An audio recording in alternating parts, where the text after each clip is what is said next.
Welcome, everybody, to this eighth and final lecture in the series that's called Seiðr, History, Craft and Modern Practice. My name is Annette. I am part of Scandinavian Center for Shamanic Studies. Today is about the modern practice of Seiðr, and I call this whole theme for planting our staff in our own turf. And this is, should we say, we're now ready to hopefully tie up all kinds of loose ends from the earlier video lectures. And today I have two topics. And the first is that we're going to take a good look at why do we want to practice Seiðr today, or why are we interested in the Seiðr tradition. And this, I think it's an important question to ask ourselves in order to do authentic modern Seiðr. And this includes also that we are looking at the, should we say, the popular fascinations of the figures of both the Vølver and also the figure of the Viking.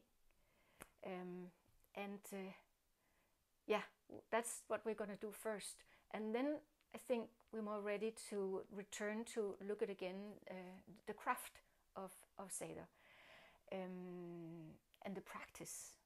And so we'll need to hear more about the magic seat, the Seidkvinde, and also the whole ritual structure around a good group Seiðr, and also something about how to do a solitary Seiðr, either indoor or outdoor. In this approach of, should we say, how can we do Seiðr today so it works well and it's authentic, then I'm just going to say or repeat that we're not playing Vikings, and we're not trying to reconstruct a saga time Seiðr or anything like that. I have a rule of thumb that is one of the most important for me in my work here, and that's this saying that tradition is the keeping of the fire, not the worship of the ashes. In order to keep the fire, then I think one question to ask ourselves is, why do we want to do Seiðr? Or why is it of interest to us, that whole tradition? And of course one, should we say, logic reason that is that it's great working with both singing, and it's great working shamanically or magically with a staff. For a lot of people, both some of us living here in the Nordic countries, and also people living in, for example, in Southern Europe or Northern or Southern America or even Australia, the Seiðr tradition also sort of carries a sense of growing roots, a possibility of connecting with both the Nordic landscape, and which is very, should we say, relevant if for some of you who have ancestors here, and also a possibility to connect with all things Norse. And this brings me to say that over the years I've been approached by so many people who live in countries and landscapes and cultures far away from the Nordic lands. And so I have sometimes wanted to ask them, why, my dear, when you have a rich shamanic tradition in your own culture, and why do you then seek a tradition that comes from, is embedded in a landscape so far away from where you live, or even where was born? And this, in a way, could be a key question in all the trouble around, all the discussions around cultural appropriation. It could also be a question that could have been asked us when we were young and were looking for a shamanic tradition that also respected the spirituality of nature and of the earth.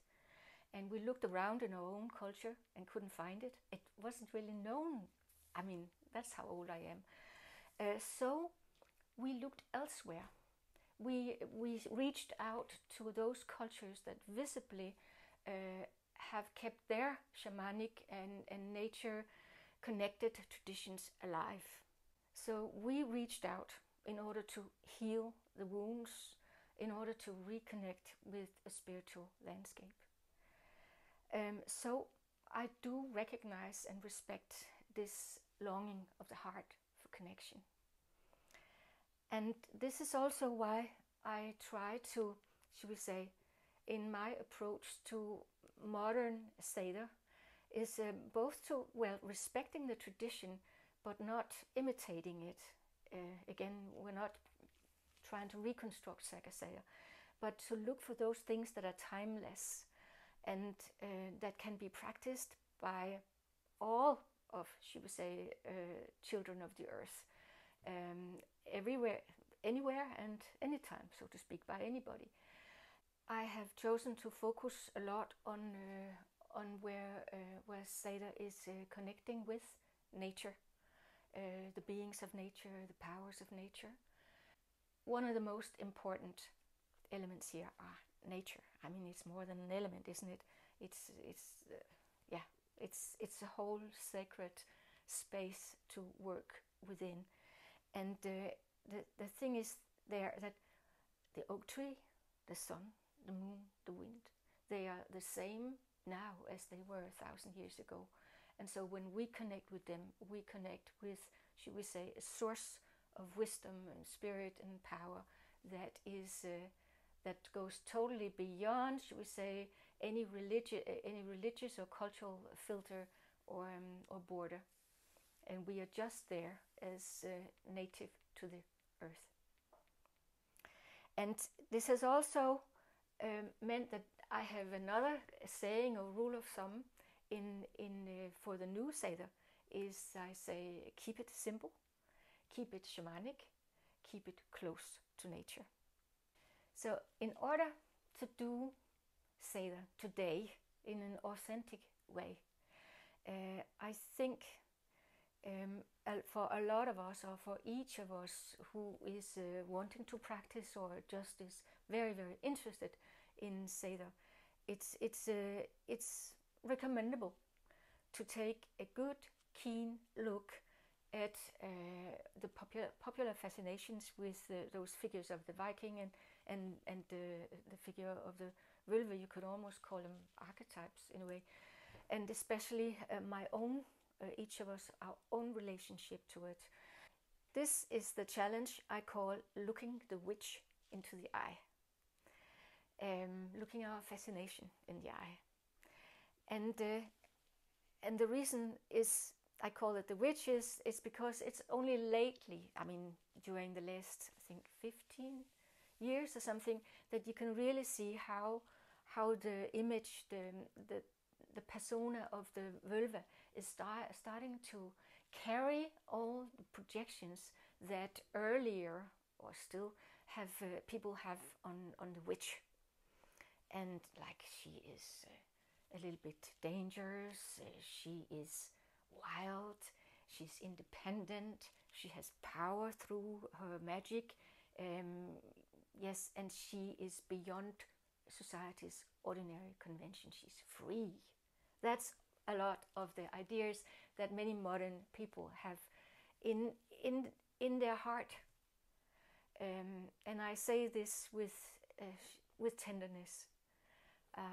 These longings are true, but they need to be, should we say, addressed. So we could look at a few images of the Vølver, because each period have had their own view of or imagination of the figure of the Vølver. And first we see This is a drawing from, I think it must be like 1860 or something, and where we have Odin and Vølver, and you see, also you can see there's a pot, because at that point in time they thought, at least in Denmark, that Seder was something you cooked in a pot. And then we have another picture of a völva, yeah, it says so, in Seidkvinde, I think it's called. And that's from a book that's called The Chronicles of the Danes, or of Denmark, by Saxo Grammaticus. And this illustration is from just 1898 or just 1900s. And here we see the völva as somebody who is rather, should we say, scary or very stern, and sort of a little dangerous, like a fairy tale witch. Yeah.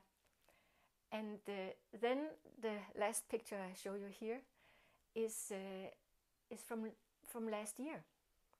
And here we see the völva being wildest, and of course, but you know, for all these different periods, their image is that again the völva is something. Yes, she's wild. Back in the 1860s, she was wild because she was bare-breasted. That was really breaking convention. And then these newer pictures, they are, you have to go really get very, very wild in your hair and everything in order to fulfill all the dreams about a völva. So there we have it. So now I can be myself again. Now, if we then look at our image of the Viking, then I like to say that, I usually say that the Viking Age began in 1873, because that's when that concept of the Viking Age was invented by a historian. And before that, we made do with Iron Age. That went into early medieval times. The border there is a little bit different, whether if you look at the Nordic countries, or for example the British Isles or other places. But anyway, so should we say the thing of putting Viking on a whole age has really, should we say, twisted our view and our the way we understand that whole era. And the word Viking is also, it's not something you are, it's something you do. You go Viking. That means you go seafaring, traveling, trading, maybe plundering, which in over a few centuries was what relatively few people did from the Nordic countries. The very, very big majority stayed at home and tended the fields, took care of society and the ceremonies. And so I try to avoid using the word Viking when there is a more precise term, and I don't always do it because I am also so deeply programmed. And the picture nowadays of the Viking, the strong, fierce Viking warrior, and also his hairdo, it also changes with different fashions, and it's our view, the popular view of the Viking there is very different from how, should we say, medieval people in medieval times looked at those seafaring pirates. So I think for each of us, it's a good exercise. You could even do it as a Seder, or sitting with your staff and maybe just go into some kind of meditation, or where you're examining your heart and your soul and asking, what is it especially that fascinates me or tickles me about the Vølve or the Viking or both, or the Viking Vølve, huh? And is it this thing about I want to be as free as we think that they were? I want to be as hellbound and don't give a shit, I'm just doing what I please, as also can be one of these projections. Or is it something else? Is it the longing also for the earth, being connected with nature? This, that and the other. It's really a wonderful topic and a necessary one, I think, for contemplation. Meditation, or you could do it in a shamanic session. I think this is a worthwhile exercise because going through, so it's sort of a personal process, and it will set you free in a way to be more just you, and so you're not lured into all kinds of things by these unconscious projections or fascinations. Yeah. So much for looking the witch in the eye. Now we return to the whole topic, a big topic, the craft of Seiðr. And I said earlier in an earlier video that there are like 4 important elements in the structure of Seiðr, in the ritual structure or in the craft. And they're very easy to remember. They're all starting with an S: the seat, the staff, the singing and saying, and the spirits. Because again, I work with Seiðr in a shamanic way, and we have dealt with some of these, both the singing and the staff and the spirits, in earlier videos. And now I'll just say a little bit or something about the magic seat between the worlds, what is called a Seiðr. I've pronounced it in Danish more or less, and a Seidkvinde. But if I'm trying more like Old Norse, it's something like Seidr. And anyway, it works no matter what you call it. And so let's just repeat that there are 2 often. Sometimes people have called the Seidr for highseat, which is because of a lot of English translations do that. Even if it says Seidr in the text, it's translated to highseat, the same as the translation for hásæti, the high seat of honor. And the high seat, there's a beautiful example of here, is one, it's a profane seat. It's one that has been sometimes been kept in generations, and as I usually say, it's full of ego. You are an important person if you sit there. And very different from that is the Seidkvinde, because that's usually, should we say, built for the occasion. It's a very temporary seat, mostly, and it's sort of, it's betwixt and between, and also when you sit on the hill, you are, should we say, serving both the people, or your customers, or your clients, or your group, and also you are serving the spirits. You are a negotiator between the worlds. And so there is no room for ego. It's very important when you sit there we can get back to that, to not get inflated, because it's a strong place to sit with a lot of responsibility that sort of asks for or deserves humbleness. Now, it was in Torbjørg's story there that we heard about the 2 seats. They were presented so close to each other.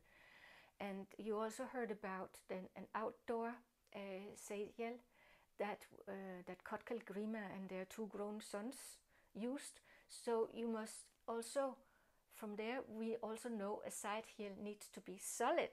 And in this case, it was so big that there could be 4 grown people, 4 ecstatic grown people sitting there, and it could take all that singing and gathering and whatever they did.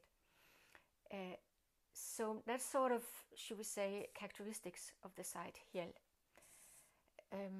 It must be strong, and especially, and I think in all cases, it should also, should we say, give you an opportunity or possibility for resting your feet firmly, and also a good place to place the staff.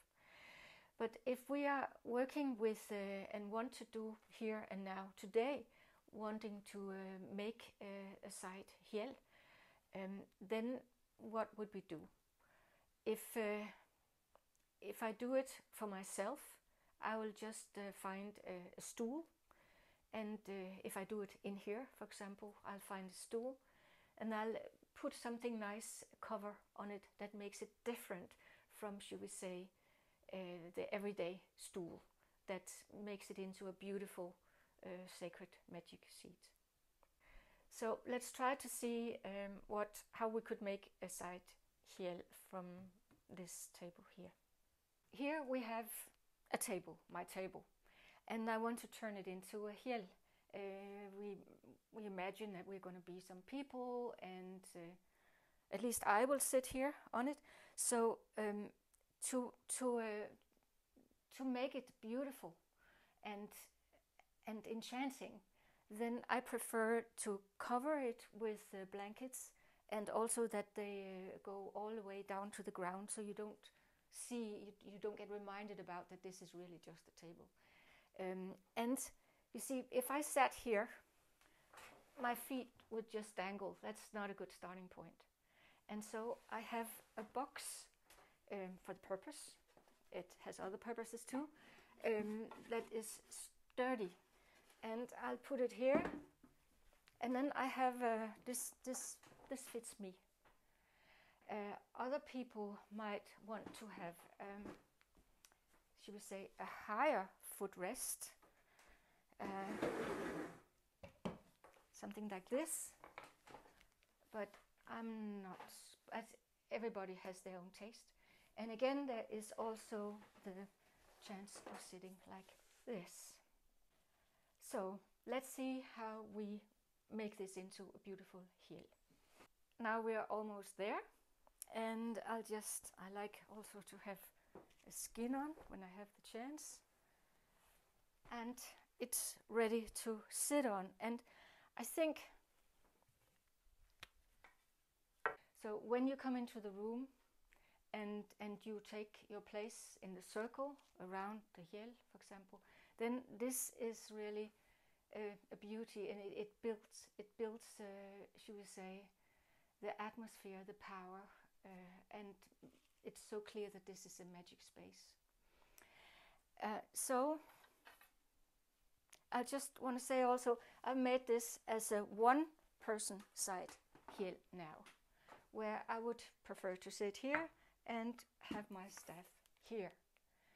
And sometimes will be more than one person on a hjell, and this is big and sturdy enough to have, for example, 3, if I have footrests for it. And sometimes, should we say, it's nice to be 3 so it's not one person who carries the whole responsibility of doing the Seder. And also, if you want to have face the direction of the topic of your Seder, the direction of that forest or that house or that project, that person. Yeah. So this was the hjell. So now this wonderful seidr has returned to its, should we say, everyday shape.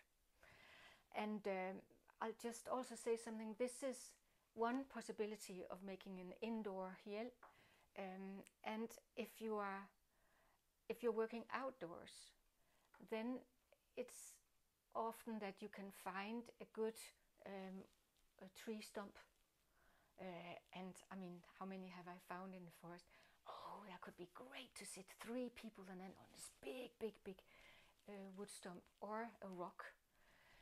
And of course, they're not temporary, or at least not so temporarily as what we just made before.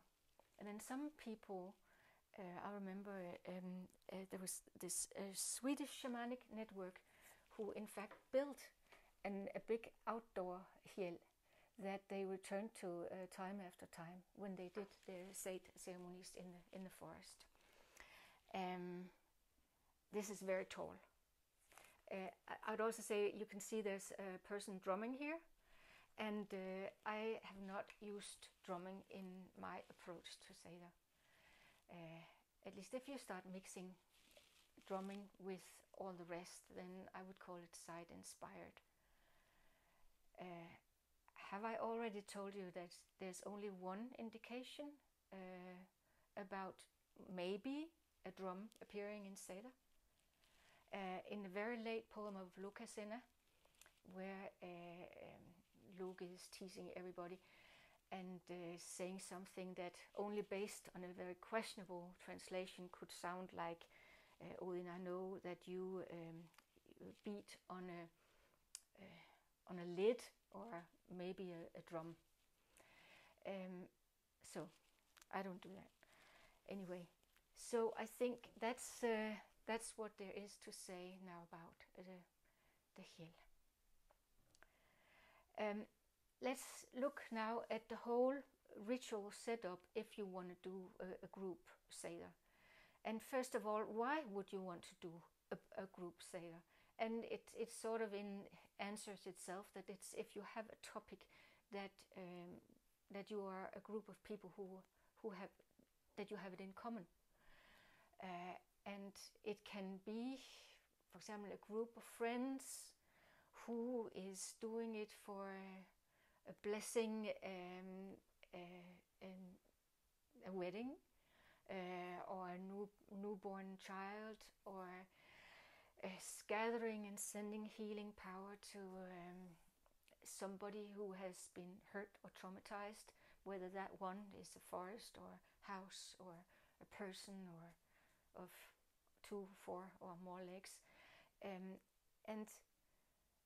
you can also use, should we say, the group Seder, where you have a circle of singers around the hill, to simply raise the power and, should we say, the ecstasy for the one sitting in the middle, that maybe has one of these tasks I mentioned before, or maybe only is sitting there to be put into that state and to move to that place between the worlds from where he or she can answer the questions from the group.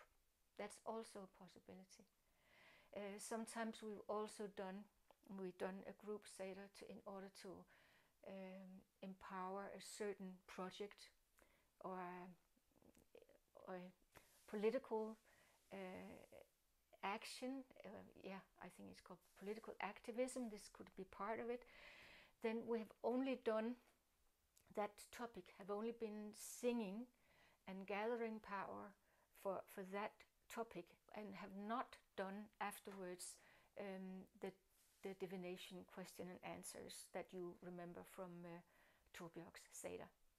That's otherwise sort of the recipe, that first you do a lot of singing, and that sings the one in the middle on their task, maybe on their journey to do the mission.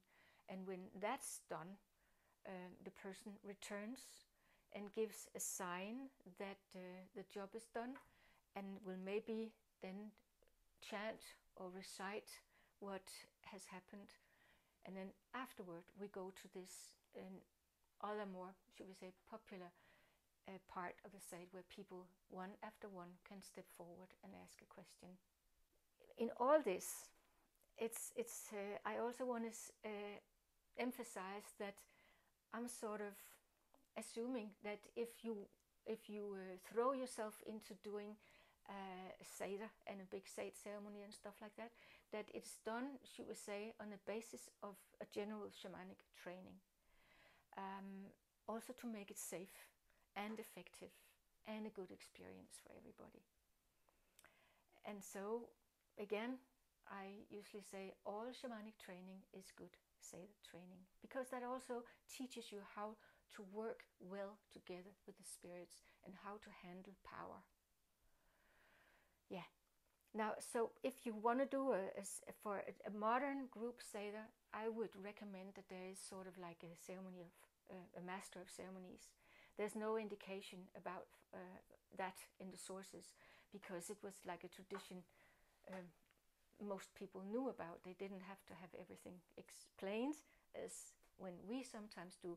But the job of the master of ceremonies here, who can also sometimes be the lead singer, but the job is to, should we say, to get everybody ready, get a good hill built, get people put in the circle.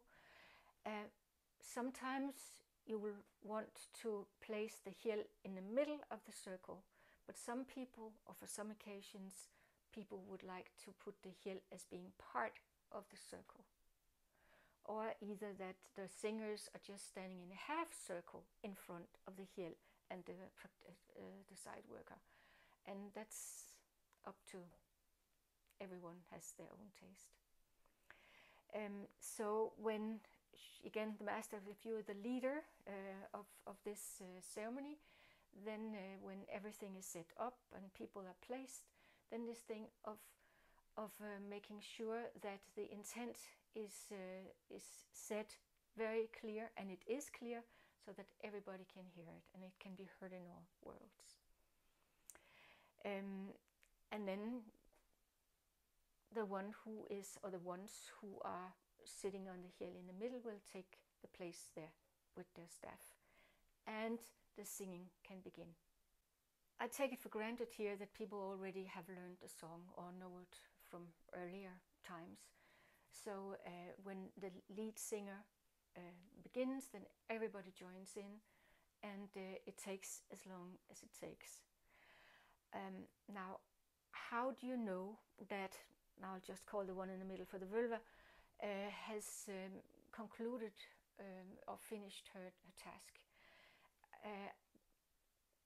Maybe there's a sign you can give. Some people have said that they would, give a good knock with the staff. I have avoided that because sometimes this thing of beating with the staff will be part of your Seder, and then it's rather unfortunate if you're sitting there in the climax of your work and all of a sudden the song stops.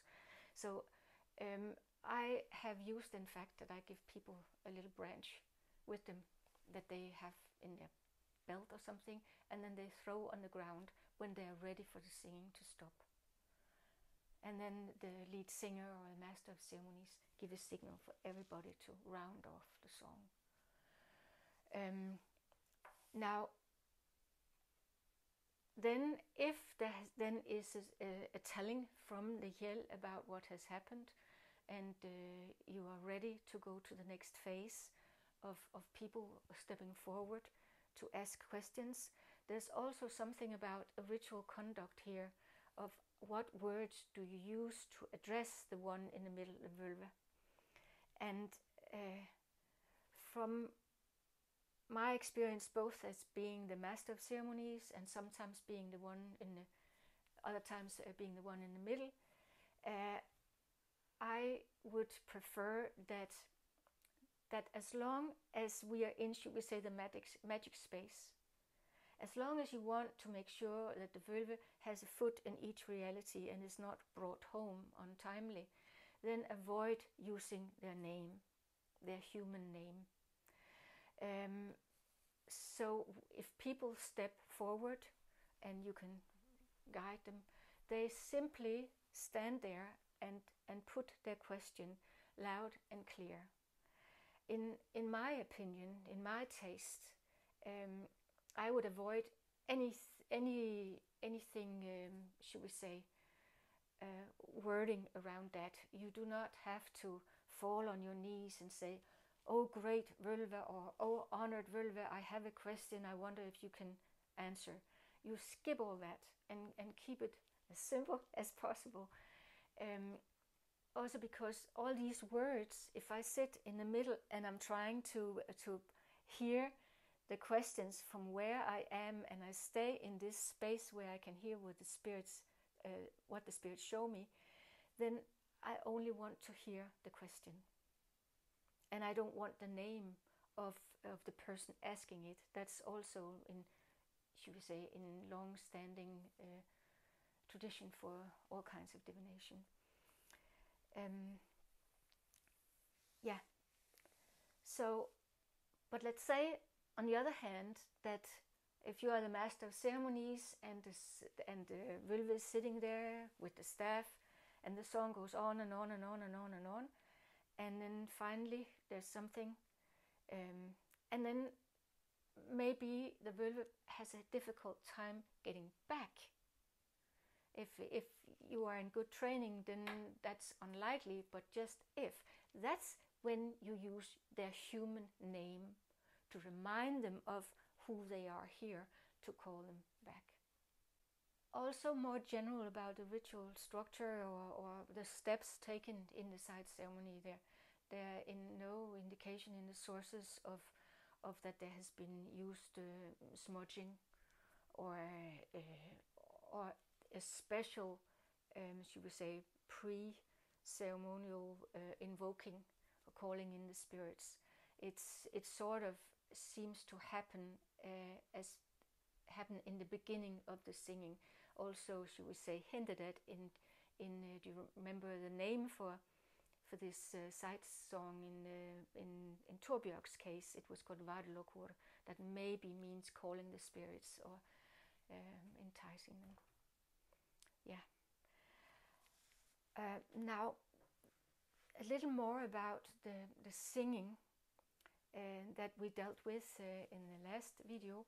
I just want to really emphasize that a Seiðr song that works well, it doesn't have to sound Norse or old or Nordic or folk song like or anything. If it works, it works.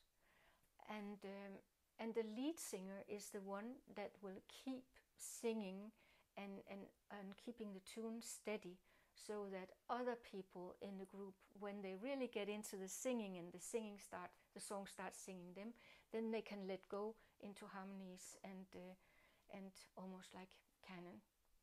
So should we say the lead singer is the captain there, holding it firm.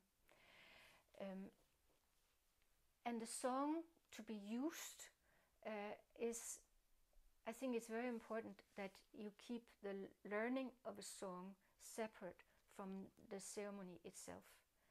That you have sort of, should we say, a separate song workshop, and then you have a break after all the other preparations, and who will do that, and is there maybe somebody who will be the scribe and write down the answers, and then we go out and take a break, and then when we come in, that's where we see the beautiful hill, and we are in the magic space in ceremony.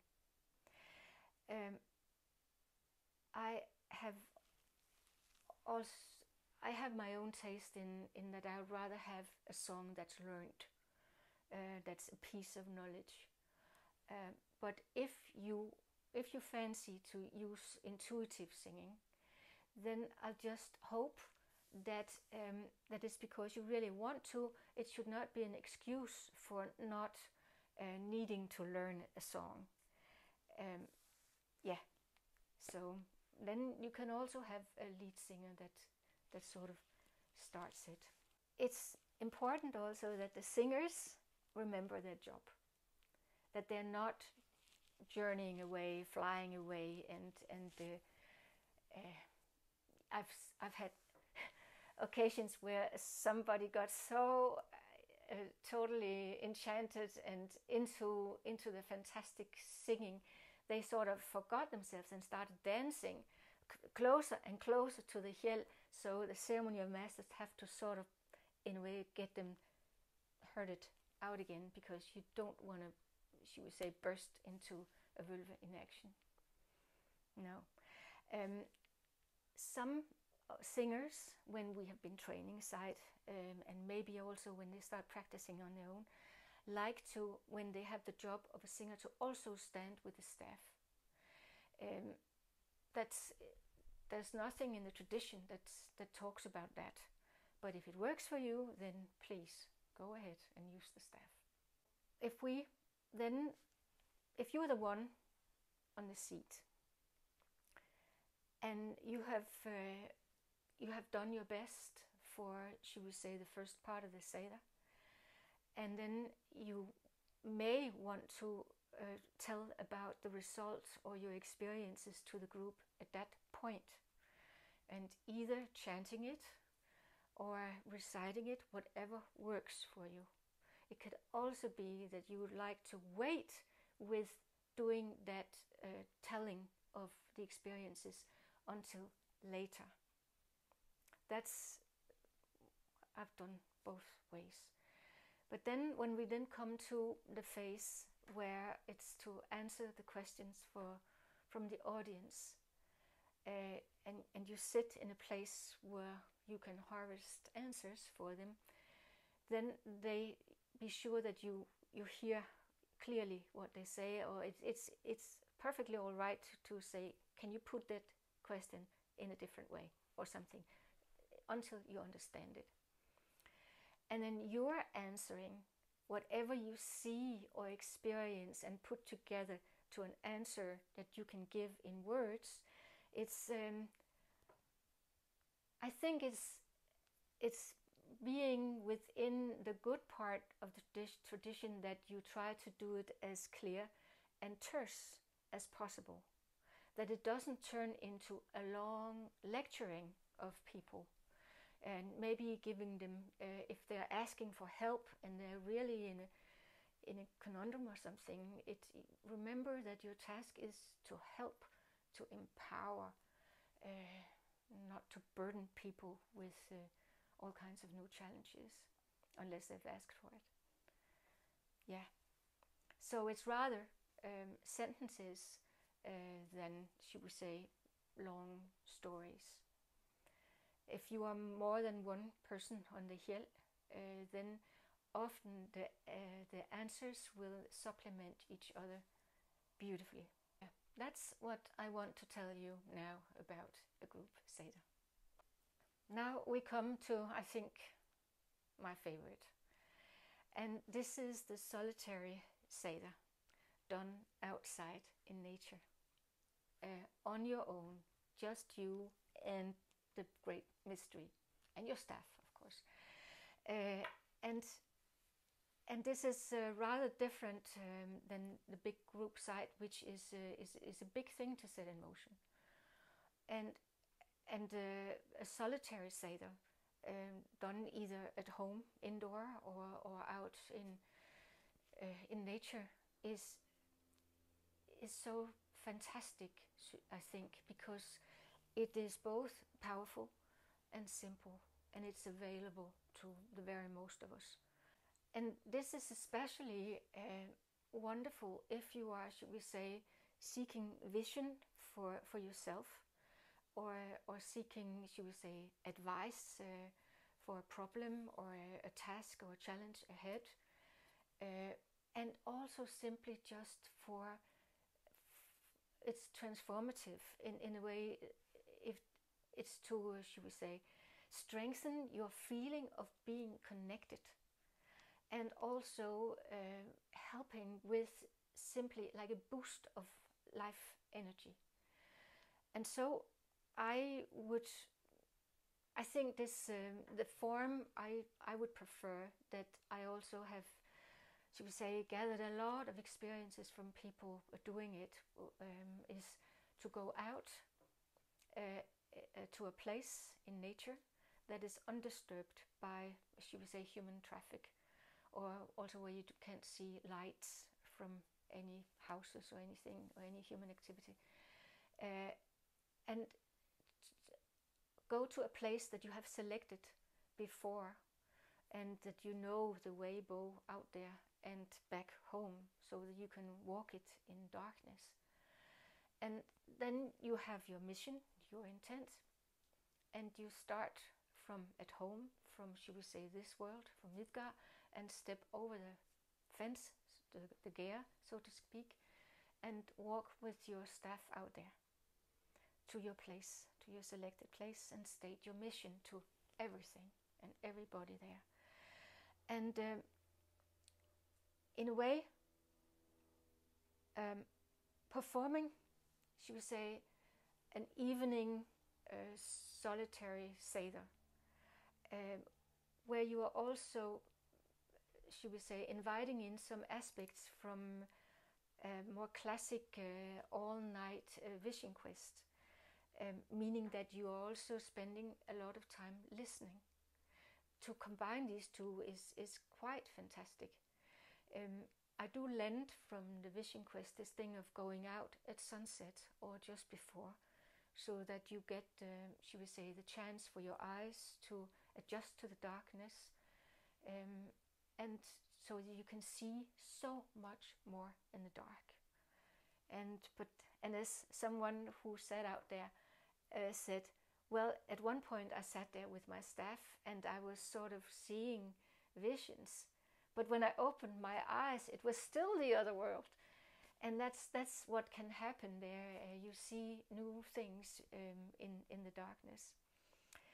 And it's this thing of sitting there and singing yourself into connection with the wind and the dusk arriving and the animal sounds and the earth and maybe the tree behind you, singing yourself into connection with that.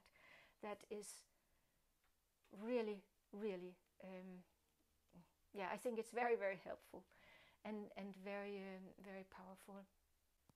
The time frame I put on a solitary Seder, if it's done in this way that you walk out around sunset, I would say at least until it's full dark, and then maybe an hour after that. So you get a couple of hours like this, because that's in such a period of time you can keep your concentration, so it's still a Seder you're doing. And then you, when you're satisfied there, or it has been concluded, then you return home and plant everything you got and everything you learned in your daily life. Again, a lot of this is based on ordinary or general ordinary shamanic training, and here, should we say, is almost like the essence of keep it simple, keep it shamanic, and keep it close to nature. In fact, I feel that, for me anyway, that, should we say, one of the essence of Seder is very much dependent on, connected with the wild, the free nature. And so this solitary Seder, it offers us a possibility of, should we say, literally rooting our new Seiðr practice in our own time and in our own landscape. And what we experience out there is, should we say, it's both ancient and new and authentic. And people often say it's like coming home.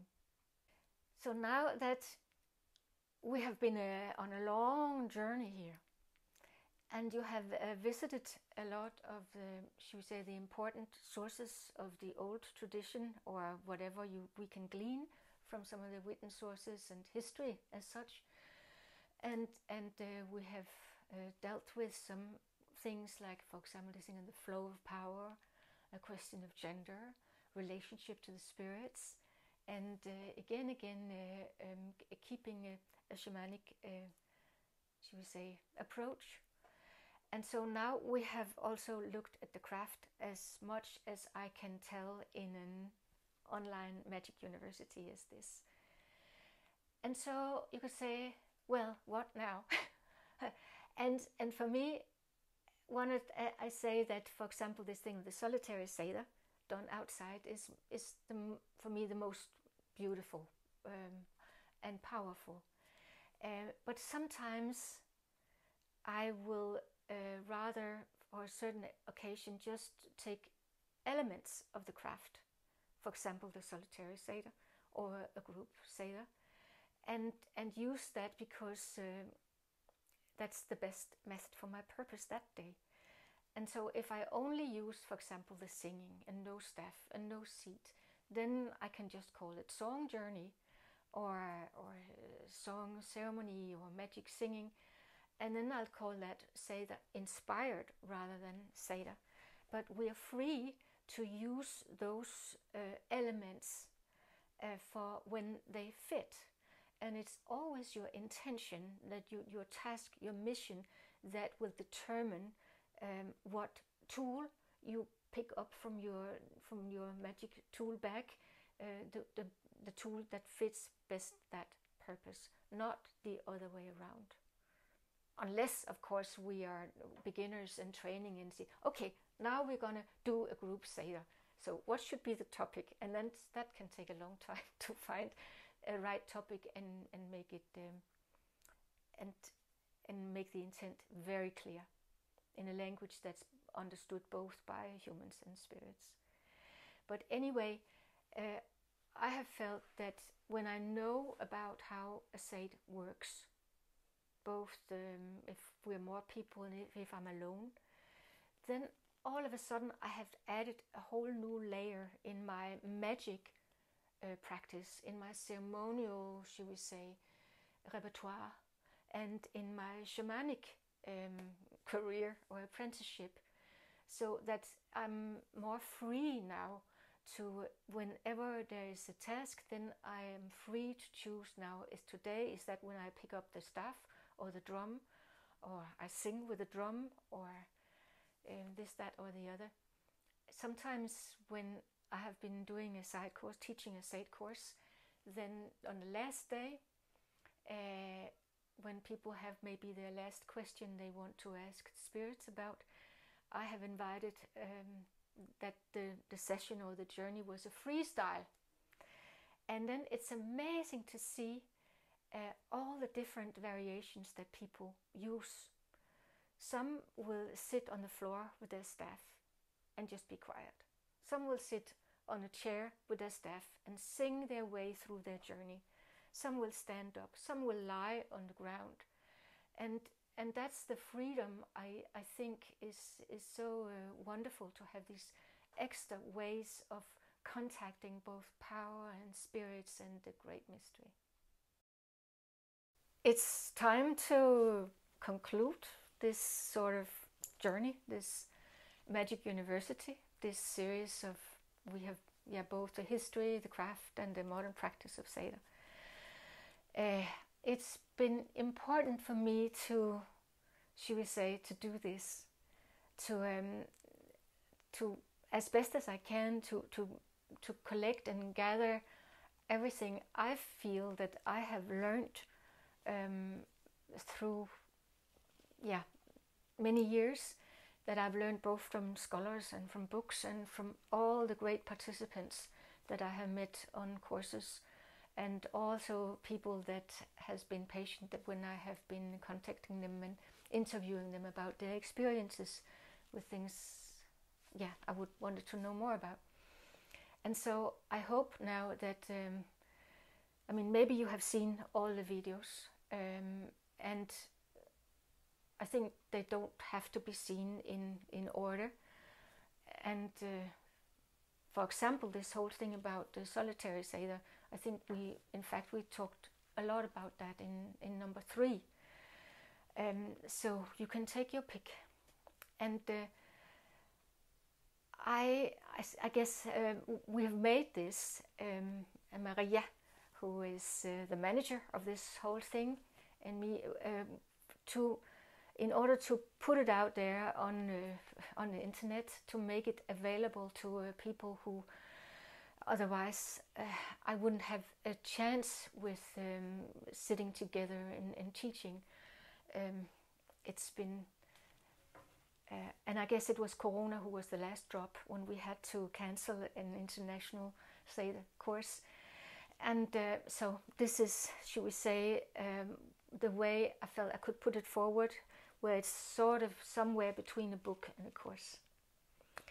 And I hope, of course, that you are sincere in your training, and I also feel that should we say, the different mantras I have for, or rules of thumb for my whole practice, I have already bothered you with some of it before, both the thing about just that I hope you will also remember this thing, the tradition is the keeping of the fire and not the worship of the ashes. So you don't have to dress up as a Viking or Iron Age, something to do Seiðr. It can be here and now.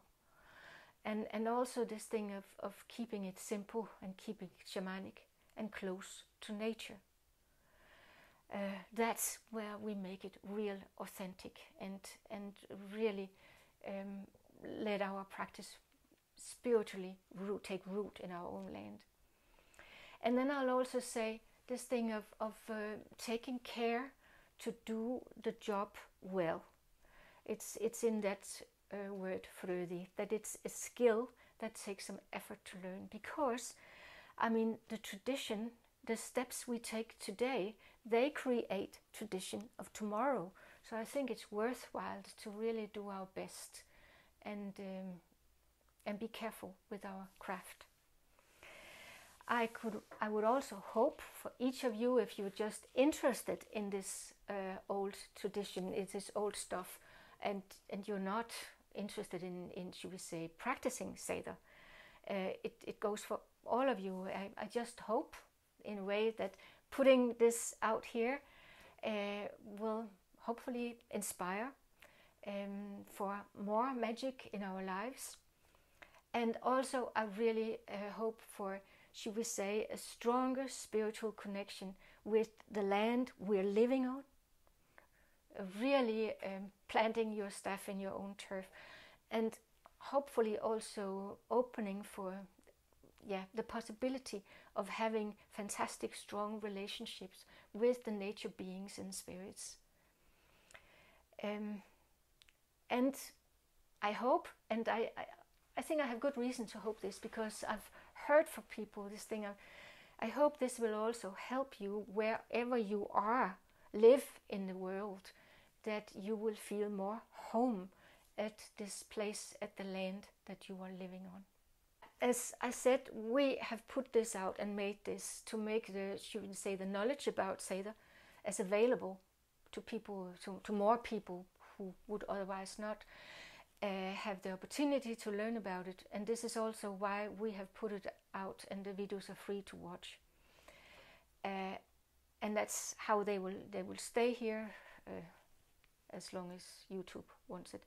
However, if you feel that you've really gotten a lot out of this and would like to give something in return, we have set up a system for simple donations.